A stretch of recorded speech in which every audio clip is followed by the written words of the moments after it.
খেলাপিদেরকে ঋণ খেলাপি বলতে হবে। আমরা লজ্জা পাই একই সংসদ একসাথে শেয়ার করার জন্য, কারণ তারা জনগণের টাকা মেরে, যারা জনগণের টাকা ব্যাংক থেকে তুলে নিয়ে ঋণ খেলাপি হয়ে আবার জনগণের প্রতিনিধিত্ব করতে আসে, এই ঋণ খেলাপিদেরকে শাস্তির আওতায় আনতে হবে। এবং তারা যখন সংসদ সদস্য হয়ে নির্বাচিত হওয়ার পরেও যদি তারা ঋণ খেলাপি হয়, এমন একটি আইন প্রণয়ন করতে হবে তাদের সংসদ সদস্য পদ যেন বাতিল হয়। ঋণ করে প্রয়োজনে ঘি খাও, তাইলেও সুখে থাকো। ঋণ করো, ঘি খাও, পরের ধনে পুদ্দারি করো, ঋণ করে ঘি খেয়ে জমিদারি করো, তাও ঋণ করো। আমার কাছে মনে হচ্ছে মাননীয় স্পিকার, এই প্রবাদটিকে সরকারি দলের কিছু সদস্য খুব সিরিয়াসলি নিয়েছেন, নিয়ে ওনারা ঋণ করো, ঘি খাও, তাও সুখে থাকো, এটাকে ওনারা এভাবে নিয়েছেন, ঋণ করো, ঋণ খেলাপি হও, তাও নির্বাচনে অংশগ্রহণ করো। মাননীয় স্পিকার, আমরা দেখলাম এই সংসদে আমরা মাননীয় অর্থমন্ত্রীর কাছ থেকে আমরা কোনো স্পষ্ট কোনো কর্মসূচি আমরা পাই নাই।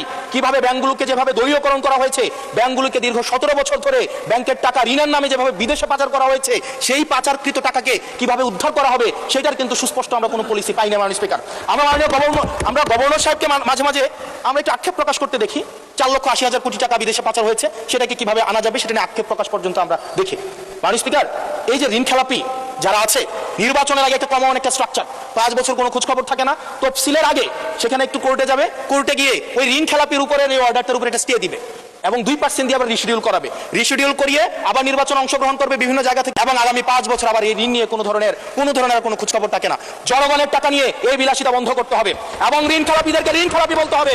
আমরা লজ্জা পাই একই সংসদ একসাথে শেয়ার করার জন্য, কারণ তারা জনগণের টাকা মেরে, যারা জনগণের টাকা ব্যাংক থেকে তুলে নিয়ে ঋণ খেলাপি হয়ে আবার জনগণের প্রতিনিধিত্ব করতে আসে, এই ঋণ খেলাপিদেরকে শাস্তির আওতায় আনতে হবে। এবং তারা যখন সংসদ সদস্য হয়ে নির্বাচিত হওয়ার পরেও যদি তারা ঋণ খেলাপি হয়, এমন একটি আইন প্রণয়ন করতে হবে তাদের সংসদ সদস্য পদ যেন বাতিল হয়। প্রতি সপ্তাহে সর্বোচ্চবার বিকাশ পেমেন্টে 50 জন হবেন পেমেন্ট চ্যাম্পিয়ন, জিতে নিন টিভি সহ আকর্ষণীয় সব প্রাইজ। সেটি শুধুমাত্র সরকার দলের জন্য না, শুধু বিরোধী দলের জন্য না, সেটি বাংলাদেশের উন্নতি, প্রগতি এবং সমৃদ্ধির জন্য সেটি প্রয়োজন, এবং পরবর্তী প্রজন্মের কাছে আমাদের দায়মুক্তির জন্য এটি প্রয়োজন। মাননীয় স্পিকার, আমাদের যেই জায়গায় টাকা পাচার করা হয়েছে, অন্তর্বর্তীকালীন সরকার একটি শ্বেতপত্র প্রকাশ করেছে। এই শ্বেতপত্রতে দেখানো হয়েছে 28 লক্ষ কোটি টাকা হচ্ছে বিদেশে পাচার করা হয়েছে। 28-এর পরে কয়টা সংখ্যা হয়, আমি আর্টস ইংলিশ ডিপার্টমেন্টের ছাত্র, আর্টস ব্যাকগ্রাউন্ডে পড়াশোনা করছি, আমার মাথায় আসে না। 28-এর পরে কয়টা সংখ্যা হয়? 28-এর পরে 9টা না, এটাও হয় নাই। 28-এর পরে 28 লক্ষ কোটি টাকা বিদেশে পাচার করা হয়েছে। এখন মাননীয় স্পিকার, যারা পাচার করেছে তারা সদর্পে এখন হচ্ছে মাননীয় স্পিকার গুলশান, বনানী, ধানমন্ডি, এই দেশে এখন বুক ফুলিয়ে চলাফেরা করে। মাননীয় স্পিকার, আমরা দেখেছি অন্তর্বর্তীকালীন সরকারের সময় বসুন্ধরার পুত্র সুবহান দেশে ঢোকার সাহস পায় নাই, আমরা দেখেছি আনবির দেশে ঢোকার সাহস পায় নাই, কিন্তু এই সরকার নির্বাচিত হয়ে আসার পরে আমরা দেখেছি সদর্বে এই সুবহানের পুত্র, এই ধর্ষক দেশে ঢুকেছে। মাননীয় স্পিকার, অন্তর্বর্তীকালীন সরকারের সময় দুর্নীতি দমন কমিশন বসুন্ধরার বিরুদ্ধে মামলা করেছে। আমরা দেখেছি এই মামলার কি অগ্রগতি হয়েছে সেটা আমরা জানতে চাই। আন্ডার টেবিল কোনো ধরনের সমঝোতা হয়েছে কিনা, যদি সমঝোতা না হয়ে থাকে তাহলে তাদের বিরুদ্ধে আইনগত ব্যবস্থা নিতে বাধাটা কোথায় সেটা বাংলাদেশের মানুষের সামনে প্রকাশ করতে হবে।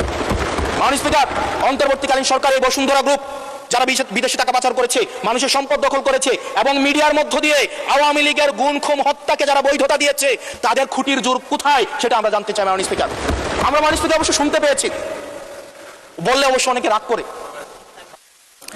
মাননীয় সদস্য, আপনার সময় শেষ হয়ে গেছে, তারপরেও চিফ হুইপ মহোদয় অনুরোধ করেছেন আরো 3 মিনিট বাড়ানো হলো। থ্যাংক ইউ মাননীয় স্পিকার। আমরা শুনতে পেয়েছি বা দেখতে পাই, এবং সরকার দলেরই অনেকে মাঝে মাঝে আমাদের কাছে এসে দুঃখ প্রকাশ করে যে আসলে আমরা জেল খেটেছি, আমরা কষ্ট করেছি, আমাদের সন্তানদের সাথে আমরা থাকতে পারি নাই, কিন্তু আমাদের দলেই কিছু মানুষ বসুন্ধরার অ্যাডভাইজার হিসেবে কাজ করে, তাদের মিডিয়ার অ্যাডভাইজার হিসেবে কাজ করে। মাননীয় স্পিকার, যেই মিডিয়া তারেক রহমানকে, মাননীয় প্রধানমন্ত্রী তারেক রহমানকে দেশদ্রোহী হিসাবে ফ্রেমিং করেছে, সেই মিডিয়ার অ্যাডভাইজার হিসেবে আজকে বসুন্ধরা গ্রুপে আজকে এই সরকার দলীয় সংসদ সদস্যদের অনেকেই তারা সেখানে যুক্ত। মাননীয় স্পিকার, এটা আমাদের জন্য না, বরং তাদের সহকর্মীদের জন্য এটি তাদের হৃদয়ে রক্তক্ষরণ হয়, সেটি আমরা জানি। মাননীয় স্পিকার, এই বসুন্ধরার বিরুদ্ধে যারা কথা বলে তাদের বিরুদ্ধে মিডিয়া লেলিয়ে দেওয়া হয়।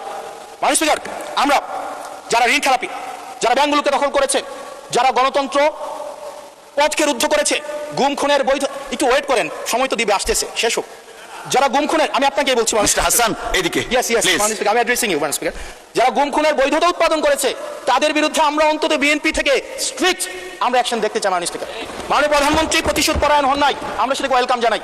মাননীয় স্পিকার, প্রতিশোধ পরায়ণ না হওয়া আর সুবিচার নিশ্চিত না করা দুইটা এক না। মাননীয় স্পিকার, আমরা ওয়েলকাম করি, উনি প্রতিশোধ পরায়ণ হন নাই, ব্যক্তিগত রাগ ক্ষোভের ঊর্ধ্বে উনি উঠতে পেরেছেন, কিন্তু আমরা এটা ওনার কাছ থেকে শুনতে চাই, উনার দলের কাছ থেকে শুনতে চাই, গুম খুনের হত্যার উনি সুবিচার নিশ্চিত করবেন, উনি আইনের শাসন নিশ্চিত করবেন, এবং এতদিন ধরে যারা মিডিয়াকে, যারা নিয়ন্ত্রিত মিডিয়ার মাধ্যমে এই ফেসিবাদের পক্ষে যারা বয়ান উৎপাদন করেছেন তাদের বিরুদ্ধে উনি সুবিচার নিশ্চিত করবেন। মাননীয় স্পিকার, আমাদের প্রতিহিংসার কথা বলছি না, প্রতিশোধ পরায়ণতার কথা বলছি না। মাননীয় স্পিকার, আজকে এই জায়গাতে আমরা আবার দেখতে পাচ্ছি যেটা আমাদেরকে শঙ্কার মধ্যে ফেলে, রাজনৈতিক প্রতিহিংসার রাজনীতি আবার শুরু হচ্ছে। মাননীয় স্পিকার, একজন সরকার দলীয় একজন প্রতিমন্ত্রীর বিরুদ্ধে কথা বলায় মিডিয়ার একজন সম্পাদকের বিরুদ্ধে মামলা করা হয়েছে। মাননীয় স্পিকার, এটা খুবই দুঃখজনক।